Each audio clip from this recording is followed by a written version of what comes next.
Paul Newman has been making movies for more than a quarter of a century. One of his finest performances is his newest, The Verdict.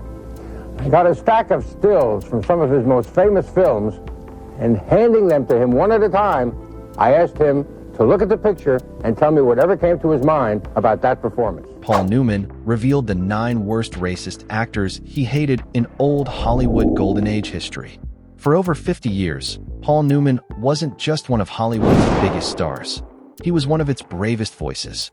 While most actors stayed silent, Newman marched alongside Martin Luther King Jr. at the 1963 March on Washington. He traveled to Gadsden, Alabama for desegregation drives. He narrated civil rights documentaries and used his fame to fight for equality at a time when doing so could destroy a career. Richard Nixon considered him such a threat that he placed Newman on his official enemies list. Newman later called that the greatest honor of his life. But fighting for civil rights meant Newman saw the other side of Hollywood, too. He worked alongside legends whose public images hid private prejudices that shaped the entire industry. He witnessed firsthand the actors who fought integration, enforced segregation, and used their power to keep Hollywood white. Most shocking was a 3-time Academy Award-winning actor who reportedly danced with joy when Martin Luther King Jr. was assassinated.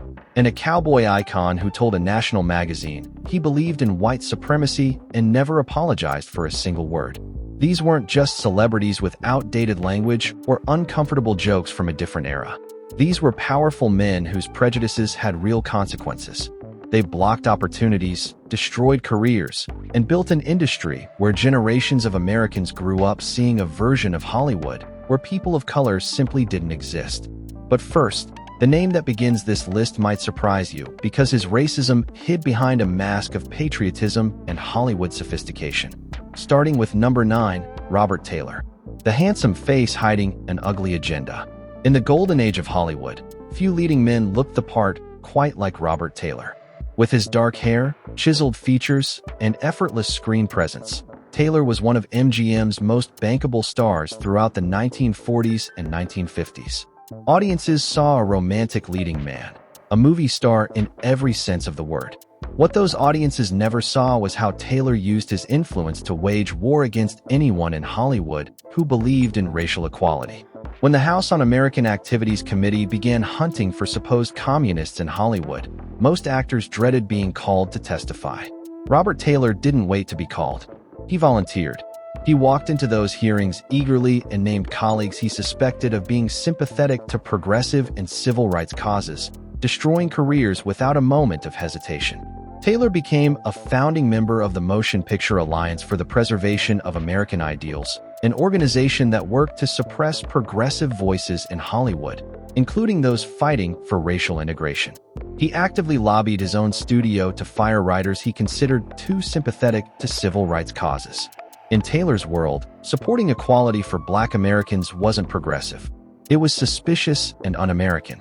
Newman represented everything Taylor despised. A progressive actor who used his platform to fight for civil rights rather than crush them. Taylor volunteered to destroy careers. But he wasn't the only Golden Age star who turned anti-communism into a personal weapon against anyone who dared support racial equality. Number 8. Adolphe Menjou, the man who weaponized patriotism.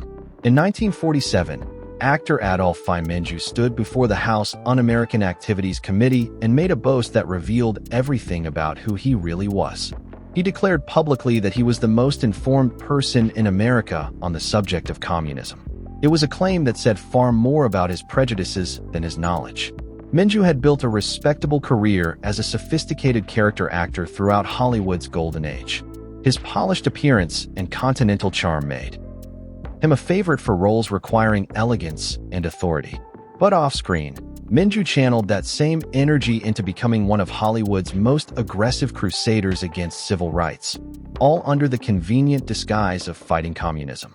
His definition of communist activity expanded to include anyone who supported racial integration, equal treatment of minorities in Hollywood, or basic civil rights for Black Americans.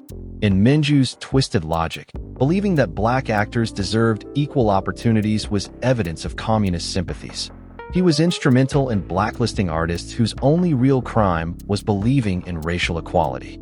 Writers, directors, and actors saw their careers destroyed because Minju and men like him decided that supporting civil rights was the same as betraying America.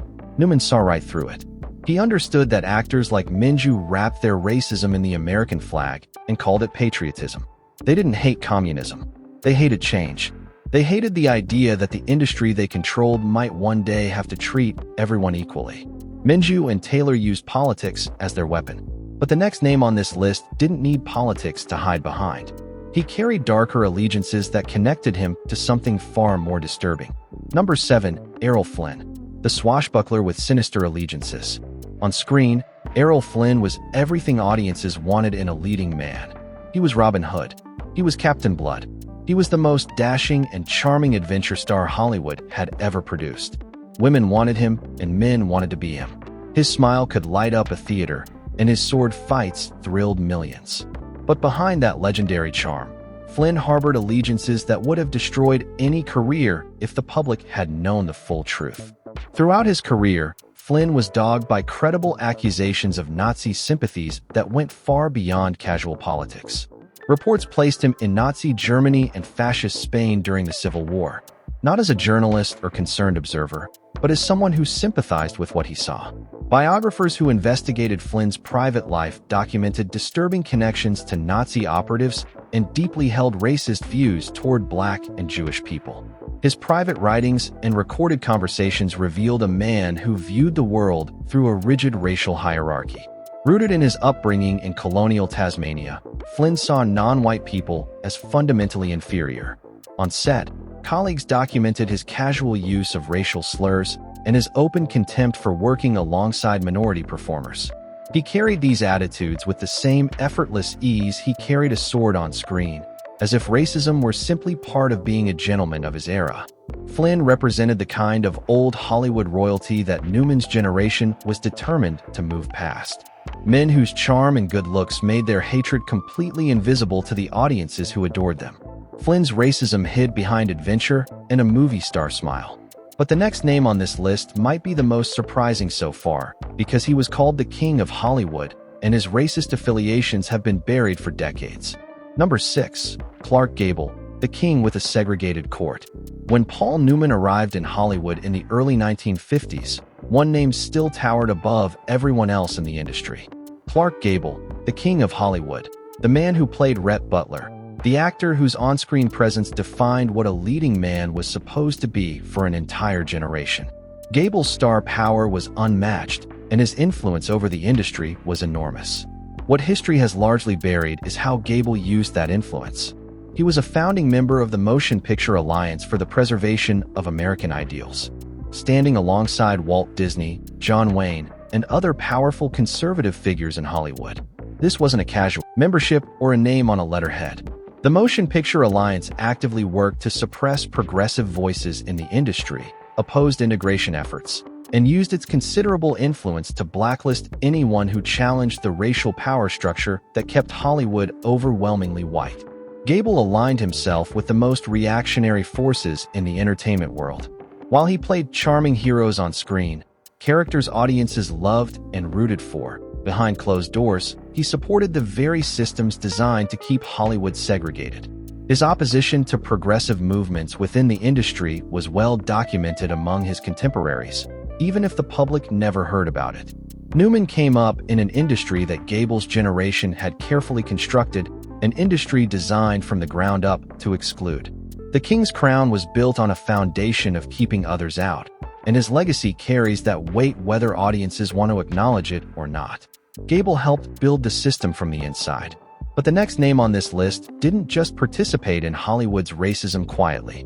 He put his views on the record in a national magazine interview so disturbing that it still shocks readers today. Number 5. Robert Mitchum, the tough guy who denied history itself. Of everyone on this list, Robert Mitchum is the one who actually shared a screen with Paul Newman. They appeared together in the 1964 comedy What a Way to Go, working side by side during a period when Newman was actively involved in the civil rights movement. On screen, Mitchum projected toughness and cool indifference. His heavy-lit eyes and deep voice made him one of the most iconic tough guys in cinema history. Off-screen, He harbored views that wouldn't fully surface for another 2 decades. In 1983, Mitchum sat down for an interview with Esquire magazine that exposed attitudes he had apparently carried for years. When asked about the 6 million Jewish people who died in the Holocaust, Mitchum responded with words that denied one of history's greatest atrocities. He made anti-Semitic remarks throughout the interview and expressed racist views that shocked even the interviewer. When the public backlash hit, Mitchum offered what many consider one of Hollywood's weakest excuses. He claimed he had been in character from a recent film role during the entire interview. His written apology called the whole situation a tragedy of errors and insisted the reporter had misunderstood him. Esquire never retracted a single word of the article. Earlier in his career, Mitchum had turned down a starring role in The Defiant Ones, the groundbreaking film about racial tension. His stated reason was that he didn't believe a black man and white man would ever be chained together in the segregated South. Some colleagues interpreted this as an unwillingness to share equal screen time with Sidney Poitier. While Newman was marching on Washington and putting his career at risk for civil rights, Mitchum was harboring views that would eventually make national headlines. Their shared screen time in 1964 is a reminder that in Golden Age Hollywood, a civil rights hero could be standing right next to someone who denied the Holocaust, and nobody in the audience would ever know. Before we continue with the final names on this list, it's worth pausing to understand exactly who Paul Newman was when it came to civil rights, because his commitment wasn't casual or convenient. In August 1963, Newman boarded a plane to Washington, D.C. alongside Marlon Brando, Sidney Poitier, and Harry Bell, donated to organizations working to dismantle segregation. Richard Nixon placed him on his enemies list. Newman wore that like a badge of honor for the rest of his life. While the men on this list were fighting to keep Hollywood and America white, Newman was putting everything on the line to change it. But even Newman couldn't have prepared himself for the 3 men who topped this list. Men whose racism wasn't just personal prejudice. It was an entire way of life. Number 4, Ward Bond, Hollywood's most vicious enforcer. What happens when the biggest bully in Hollywood becomes the gatekeeper of an entire industry? You get Ward Bond, a character actor who appeared in dozens of films. Bond is remembered today mostly for his work in westerns and his roles in John Ford pictures.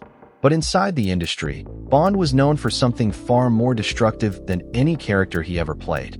He was Hollywood's enforcer. Bond was a founding member of the Motion Picture Alliance, and he took that role personally. He was known as a vicious bully who used intimidation and threats to pressure actors, writers, and directors into naming names during the blacklist era. If you supported civil rights, if you believed in racial equality, if you showed any sympathy for integration, Ward Bond would label you a communist and work to destroy your career. And he had the connections to do it. His close friendship with John Wayne and director John Ford gave him access to Hollywood's most powerful circles, and he used that access like a weapon. Colleagues documented his open use of racial slurs on set, delivered loudly and without shame. He refused to treat minority crew members with basic human dignity. He ran aggressive campaigns against anyone who dared challenge the racial hierarchy that kept Hollywood segregated. Bond didn't just hold racist views privately like some names on this list. He weaponized them. He turned his position in Hollywood's power structure into a tool for enforcing white supremacy across the entire industry, one destroyed career at a time. Newman's progressive generation had to fight through men like Bond just to exist in Hollywood. Bond was the wall standing between the industry's racist past and its slowly integrating future. Bond was the enforcer who kept the machine running. But the next man on this list didn't need enforcers or backroom politics. He said exactly what he believed to a national magazine and never apologized for a single word. Number 3, John Wayne, the cowboy who believed in white supremacy. In 1971, at the absolute peak of his fame, John Wayne sat down with Playboy magazine and said something that should have ended his career overnight. He stated plainly, "I believe in white supremacy until the blacks are educated to a point of responsibility." Those weren't words taken out of context. They weren't missed or exaggerated. He said them deliberately to a national publication with millions of readers. In the same interview, he defended the taking of Native American land, saying indigenous people were selfishly trying to keep it for themselves.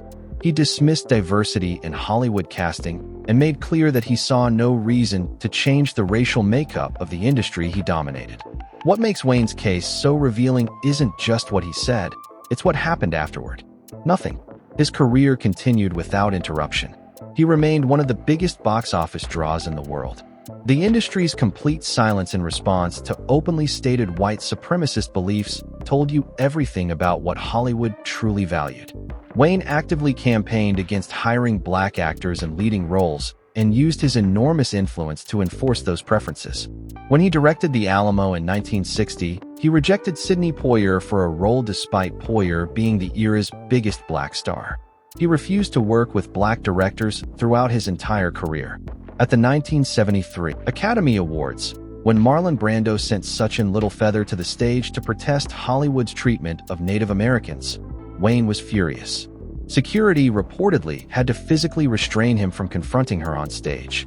His rage at Native American advocacy revealed the depth of his convictions. Letters Wayne wrote throughout his life, now archived at USC, show his racial views remained consistent until his death in 1979. He never recounted a single statement, never issued an apology, never showed a moment of regret. Newman and Wayne existed in the same Hollywood, but represented opposite poles of what a movie star could be. Newman marched for civil rights. Wayne openly opposed them. Newman supported integration. Wayne enforced segregation. They were the two faces of Golden Age Hollywood, and the industry rewarded them both. Wayne said it out loud, and the industry let him keep his crown. But there's one final name on this list. And what puts him at the very top isn't just what he believed. It's what he did when he heard the news that Martin Luther King Jr. had been shot. Number 1, Walter Brennan, the beloved grandfather who danced when King died. 3 Academy Awards. 3. Walter Brennan remains the only actor in Hollywood history to win 3 Academy Awards for Best Supporting Actor. On screen, audiences knew him as a warm, folksy grandfather figure, the gentle old man with a comforting smile and a soft, reassuring voice. His role as Grandpa Amos McCoy on The Real McCoys made him one of the most beloved television personalities in America. Families welcomed him into their homes every week, believing that the kindness he projected was genuine. According to numerous accounts, it was not. Behind that carefully crafted public image was a man whose political extremism and racial hostility reportedly shaped every part of his private life. Walter Brennan was a documented member of the John Birch Society, one of the most controversial far-right organizations in American history. He supported segregationist George Wallace for president in 1968, believing that Richard Nixon was too liberal. In 1972, he backed far-right candidate John Schmitz, another Birch Society member. Brennan was not a passive supporter. He actively promoted the organization's ideology. At a John Birch Society convention, Brennan reportedly recorded propaganda segments while speaking in character as Grandpa Amos.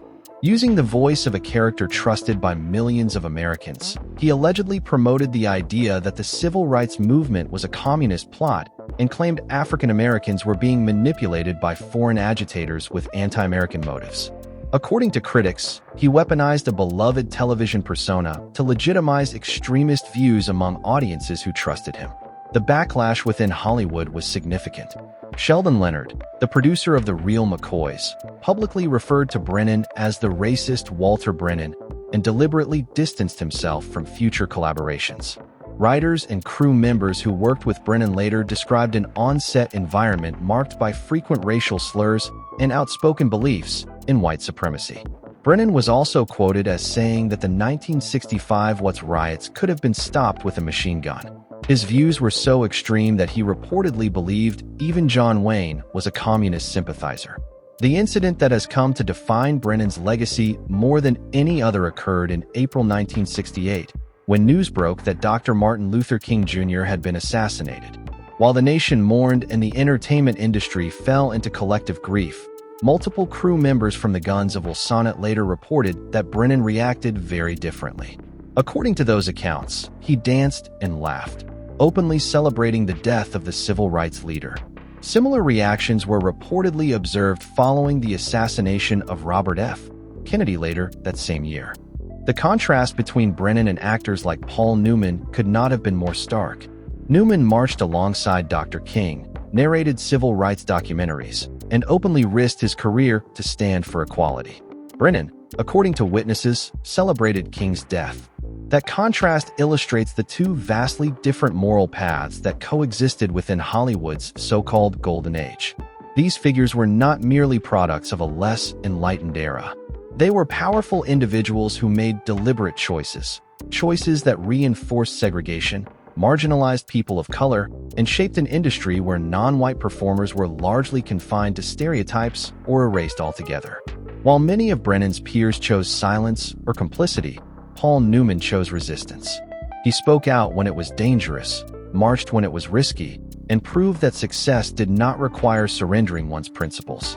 If this exploration of Hollywood's hidden history resonated with you, subscribe for more untold stories from the entertainment industry's complicated past. Thanks for watching.